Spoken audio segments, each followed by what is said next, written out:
Hello defence listeners, स्वागत है आप सबका एक और नए डिफेंस वीडियो में, जिसमें हम बात करने वाले हैं हाइड्रोजन बॉम्ब के बारे में कि क्या भारत के पास हाइड्रोजन बॉम्ब है और अगर है तो भारत ने इसे कब टेस्ट किया था। इससे पहले हमने भारत के इलेक्ट्रोमैग्नेटिक बॉम्ब के ऊपर वीडियो बनाई है, जिसका लिंक आपको वीडियो के अंत में मिल जाएगा। लेकिन उससे पहले आइए समझते हैं कि हाइड्रोजन बॉम्ब क्या है।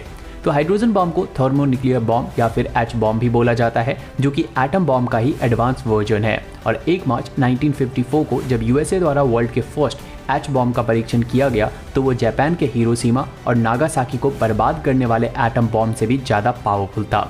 ये बॉम्ब इतना पावरफुल है कि ब्लास्ट होने के बाद इससे निकलने वाले प्रेशर एक इंसान को कई किलोमीटर तक हवा में उठा के फेंक सकता है। इसीलिए जब ये बॉम्ब ब्लास्ट होता है तो उसके पूरी रेडियस में कोई भी चीज़ स्टैंडिंग पोजीशन में नहीं बचती।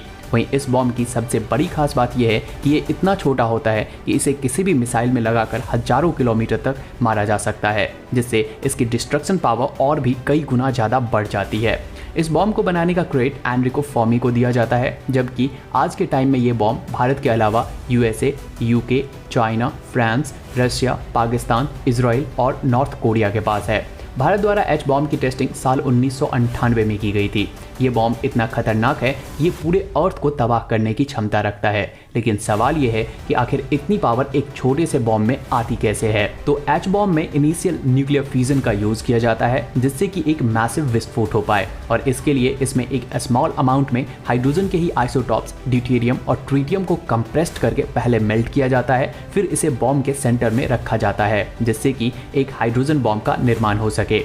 वहीं जब ये बॉम्ब ब्लास्ट होता है उस वक्त इससे ग्रुप ऑफ न्यूट्रॉन रिलीज होते हैं। वहीं यूरेनियम एक्सप्लोजिव चेन के चारों साइड एक लेयर बना देती है, जिससे यूरेनियम फ्यूजन से भी ज़्यादा डिस्ट्रक्टिव एक्सप्लोजन होता है।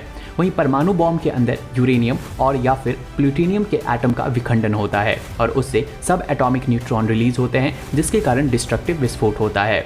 किसी भी हाइड्रोजन बॉम्ब के अंदर एक एटम बॉम्ब से करीब 1000 गुना ज़्यादा डिस्ट्रक्टिव पावर होता है।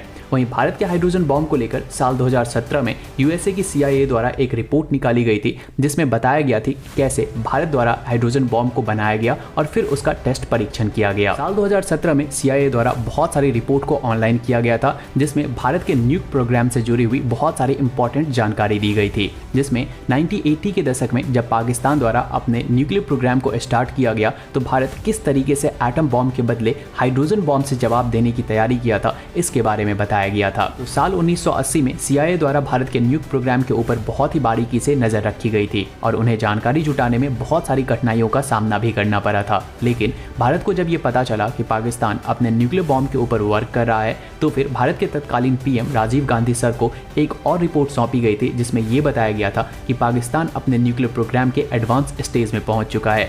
जिसके बाद तत्कालीन PM सर ने एक अनाउंसमेंट की थी कि पाकिस्तान के बढ़ते हुए न्यूक इंटरेस्ट के कारण भारत भी इस एलीट क्लब में शामिल होने और अपनी सुरक्षा के लिए न्यूक बॉम्ब को बनाने के लिए बाध्य है। जिसके बाद भाभा एटॉमिक रिसर्च सेंटर से 36 साइंटिस्ट की एक टीम बनाई गई, जिन्होंने एच बॉम्ब को क्रिएट किया था। लेकिन क्योंकि उस टाइम पर साउथ एशिया में पाकिस्तान ही सिर्फ यूएसए का एलाई था और इसीलिए हाइड्रोजन बॉम्ब को टेस्ट नहीं किया गया, क्योंकि इसके बाद भारत के ऊपर बहुत सारे सैंक्शंस आ जाते। लेकिन 1998 में जब भारत अपना परमाणु परीक्षण किया तब एच बॉम्ब को भी टेस्ट किया गया था और भारत एक साथ एच बॉम्ब और एटम बॉम्ब वाली एलीट क्लब कंट्री में नून तरीके से शामिल हो गया था। भारत के पास इस वक्त कितनी मात्रा में एटम बॉम्ब को बनाने वाली सामग्री मौजूद है, इसके रिगार्डिंग एक वीडियो हमने ऑलरेडी की हुई है, जिसे आप अपने आई बटन पे क्लिक करके देख सकते हैं। तो आज के इस वीडियो में इतना ही। उम्मीद है आपको ये वीडियो इन्फॉर्मेटिव लगी होगी। अगर लगी हो तो लाइक करें, शेयर करें और चैनल पर नए हैं तो सब्सक्राइब कर लें।